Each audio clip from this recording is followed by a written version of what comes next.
I'm with Rick GOOSSEN. He is the founder of the Entrepreneurial Leaders Organization, which is a movement growing across Canada. He's going to teach us every one of these segments a different aspect of what it takes to be a great workplace leader. Rick, thank you for joining us. Pleasure to be here.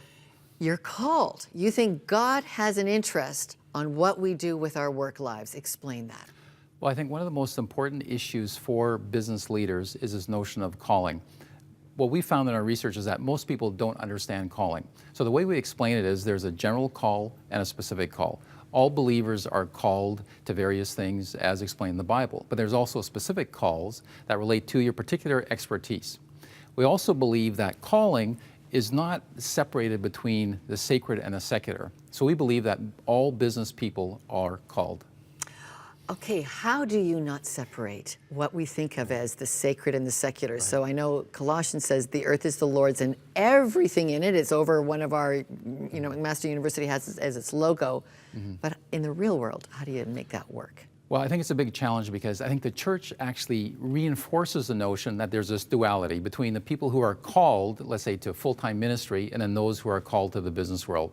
So I think, in fact, there shouldn't be the distinction, but I think it's actually hard to get that through to business people, to see their business as actually a place where they work out their calling, where they can have influence, and where business is not just a means to an end, but rather a place where they work out their impact. So business is more than a place to just make money.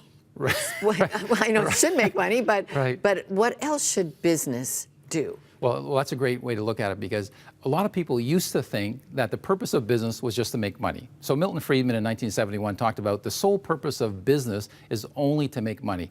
But these days, people don't actually believe that anymore. So from a Christian standpoint, there's many different aspects as to what a business can do.